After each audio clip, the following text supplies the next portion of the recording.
What is up, everybody, and welcome back to the channel. We are back at it here with another Dynasty Mode series episode, currently with the Virginia Cavaliers. And if you are new to the channel, hit that subscribe button.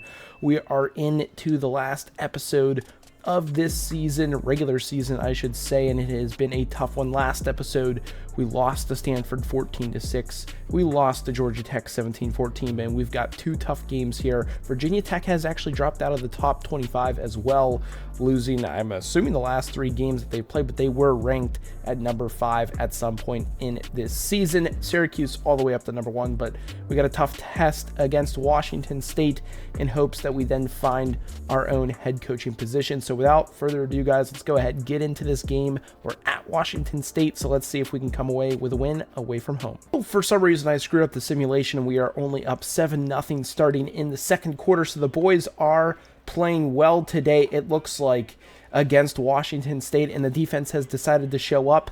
Apologies for that mistake, but we're going to keep things going here with the stretch. It's actually 7-7. I thought it was 7-0. 7-7 in this game, and we've got the stretch, and Xavier Brown with a nice move. Another nice cut. A very solid play to make first down. The 11 last play didn't go far on a rush, and we're going to just take off with Calandria, who's going to get a few yards. It's 3rd and 7 now. Let's go with our favorite drive post play. We are 6-4 on the season. I'm hoping to end the season in good standing. We've got the check down. We've got the first down, and that's a big one here as we continue this drive away from home. Big play. Big play. I wasn't commenting there because I didn't think Xavier Brown would get to the end zone, but we're able to beat the defenders just barely enough to get that touchdown here to put us up a score here, 14-7, as we continue the second quarter. 6, and we've got the jet sweep pass coming right up here for Xavier Brown, and we've got some good blocks, a solid move, and Xavier Brown, shot out of a cannon, is going to send that thing to the end zone. The boys are absolutely buzzing. A minute 37 still on the clock, so Washington State does still have time to score and get the ball back to start the second half. But that is a big-time touchdown from Xavier Brown. Lance, but they are pressing, so we're going to go all go. Twitty could be open here. Let's see what that safety does. Safety drops out of it. We're going to go high pass to Twitty.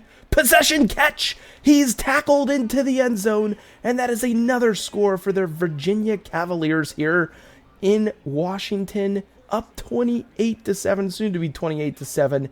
Right before halftime. That's an absolute dagger dropped in there by Calandria. I'm sure going to miss him whenever we go to our next school, but what a throw, what a catch. You can see the replay here. We went high throw as well, and an absolute dime dot into the end zone.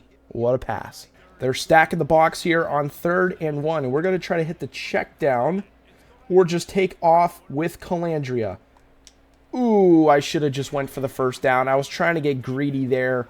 Throw downfield, but unable to get that. So we've got a field goal. The wind is hard right. We're probably going to miss this. We're not going to miss it. It's actually right down the middle. And that is another score on the day. A field goal, not another field goal. Our first of the day. And that's going to extend the lead here. I think 31-7. And 16 now. And can we get a score? I'm going to try to go over the top. Oh, it was there for a split second to green. So we're going to go for another field goal. The wind is now going the opposite way. Ooh, this is a tough meter. Let's see if we can get it. Ah, I pushed it right. I think I would have missed it anyways. And that's honestly should be game. And it is going to be game. We come into Washington State and find a way to win this one 31-15 against the number 10 ranked team in the country. What a great performance from the boys, but let's go ahead and get into the Commonwealth Cup clash against Virginia Tech and hopefully end our career on a high note as the offensive coordinator of the Virginia Cavaliers. Starting this game off right, Virginia Tech got the ball. We got an interception, it looks like here, with amazing field position to start this game. And Vaughn is going to stick his head down and put that all the way up at the 8-yard line here. We need to be smart with this football. I want to be able to get a score here to start the game, and it's nice to see finally in one of our final games, fans on the hill. That's typically how it is for some reason in this early simulation. They weren't there. But we're going to run our drive post play. See if Harrison gets open underneath. And, oh, he is there. Oh, what a great defensive play. We should have threw it a little bit earlier. And what do we need to run here? Inside zone again. But we're going to audible into stick. Can we make something out of that turnover? I'm going to have to throw it away. There's nothing there, guys. Absolutely nothing there. So we're going to need to rely on our field goal kicking. And this one's up close and personal. Thankfully, we're at home. And the bar, super easy. Through the uprights. We should have been able to make more out of that, but we at least go up 3-0 here against the Hokies at home. And 6, and Tech are showing pressure. We've got a little drive post that should go right over that pressure. It does. They dropped the linebacker, and that is a big-time stop. Somehow he held on to it. I want to go for it here. We are 7-4. If we beat Virginia Tech, we will end with the same record, so we need to take these opportunities in this game to be able to get that, and we do pick up the first down on 4th down. Oh, here, though. With Gay cutting across the middle, that route is usually open, and I think it is going to be on this route as well. If we go possession catch, Gay does bring it in, and that's a big-time first down as we are knotted up at 3 here against Tech. 1st and goal on the 8. We are running the off-tackle handoff. And as long as nobody holds, we're in for the score. And that is our boy Vaughn, who's going to hit the Heisman pose. Pretty cocky against the Hokies, but hey, we'll take it. We should be up 10-3 after the extra point try. Sweep action on 2nd and 3. We've got blocks held. We get upfield with Xavier Brown, and that's a big first down on 2nd down. And we are driving here on the Hokies. Oh, no. Well, so much for that drive. I wasn't commentating on that play, and we throw a pick. So much for that drive. Play on 3rd down here, looking to pick things up on the ground, and we're going to be absolutely stuffed. 4th and 1. We've got a big-time decision here we need to make, and we're going to go for it. I want this drive to be one of the last of the game, and if we got to run the clock, we got to run the clock. He is open underneath. He holds on to the football. And that's a big-time call on 4th down. And the stick, this is the play that we threw a pick on last time. They're bringing pressure, but we're going to roll out with Calandria. Hope he picks up the block. He does. We're going to slide, and that is a massive pick up there for the first down as we are now in the 4th quarter looking to run some clock. Big-time hole for Xavier Brown. We weren't commenting there because I didn't think anything was coming from it. And we are into the end zone. That's 2 times now this episode. That's been the case.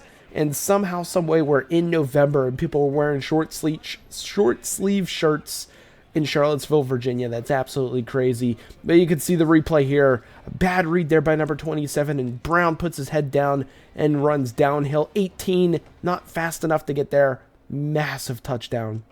Ooh, we're going for it. Oh, it's right there. Easy. Every time I've said that in this series so far, it's gone right through the receiver's hands. That's pretty much iced the game, guys.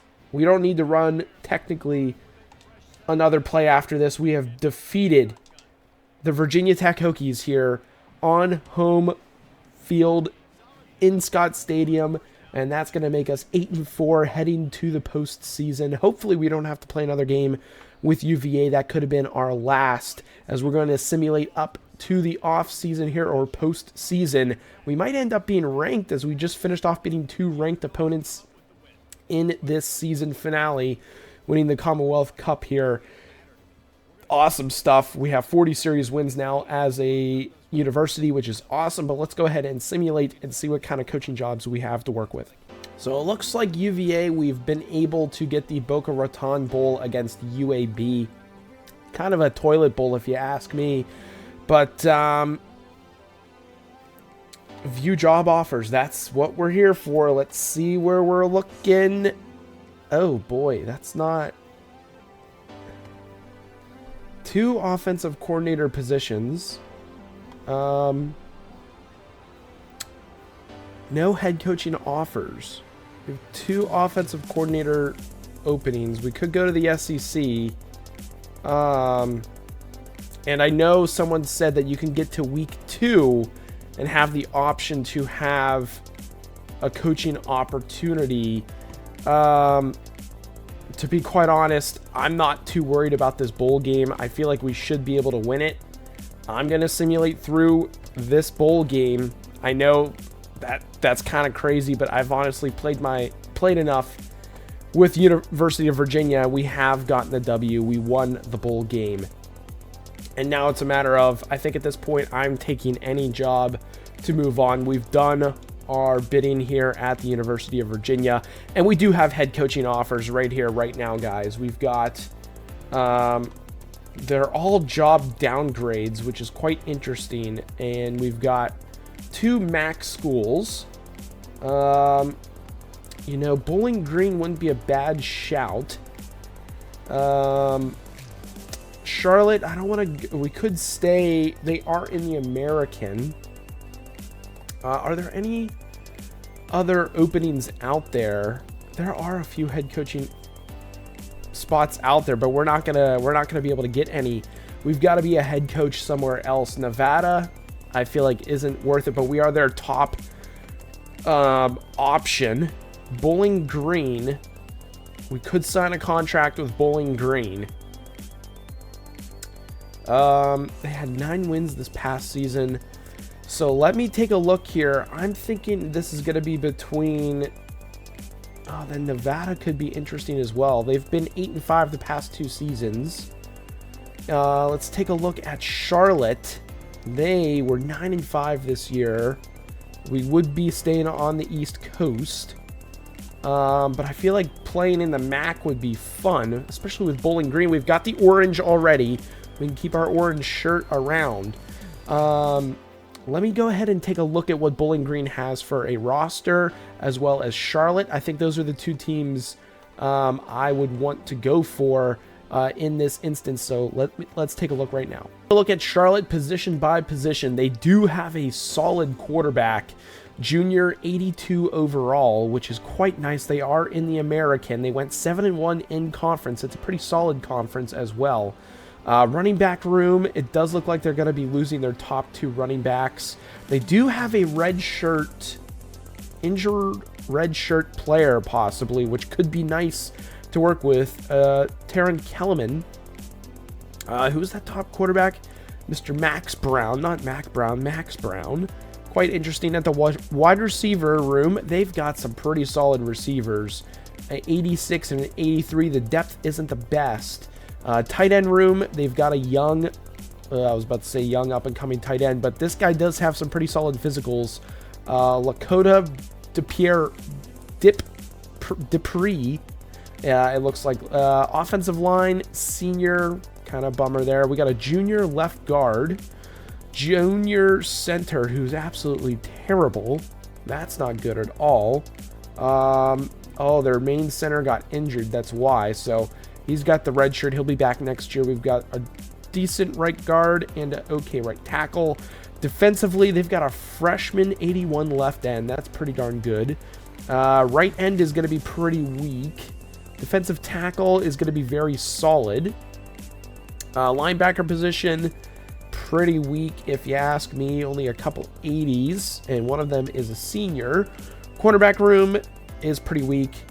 2 seniors. We've got a junior and a junior in the safety position, and we've got a senior kicker and a senior punter. So their kicking game, unless they have recruiting, is going to be pretty weak. So let's take a look now at Bowling Green and see what they have. So looking at Bowling Green, quarterback room isn't as impressive. It's looking pretty thin, actually. This quarterback doesn't have any special abilities. He's only a sophomore. Taking a look at the running back room, they've got 2 seniors, and then it's pretty thin there. Taking a look at the wide receiver room, they've got a senior and not a lot going for them. Tight end room, they've got 2 seniors, and then they're out. Offensive line, senior starter gone. A 71 overall freshman left guard. Center's a senior. Right guard's a senior. Tackle is a sophomore, but he's not even a right tackle. Defensively, senior, he's gone. Freshman right end, but that's pretty much the only bright spot. Defensive tackle room is pretty light on players. Right outside linebackers graduating. We've got 75 overall sophomore middle linebacker. Honestly, it's looking like Charlotte is the better option to get in there now. We're going to be going green. So I'm going to have to change our green screen up to the blue screen. So let's go ahead. We're going to sign the offer. Although, hold on. Before I say that, Nevada. They're the only 2-star school on here. Let's take a look at Nevada really quickly. So the Nevada football team here, taking a look at it, senior redshirt, he's going to be out, so we will be in there with AJ Bianco. Quite interesting. 6'4", is a scrambler from Hawaii. Only has 80 speed, which is kind of disappointing. The running back room, we would be losing a senior, but the depth is pretty solid. I'm assuming they would eventually be 80s, but they don't have any specialties. Wide receiver room, do they even have a tight end? Yeah, they do. Wide receiver room will be pretty solid. 80 overall junior wide receiver, but no one really has any specialties for them. Tight end room is going to be pretty solid. Andrew Svan, I can't say that guy's last name. Mr. Andrew, he's a captain. Left tackle, sophomore right tackle is playing left tackle. We've got a left guard, sophomore, that's pretty nice. Senior center, so center will be weak. It'll be this redshirt guy, Henry Salards.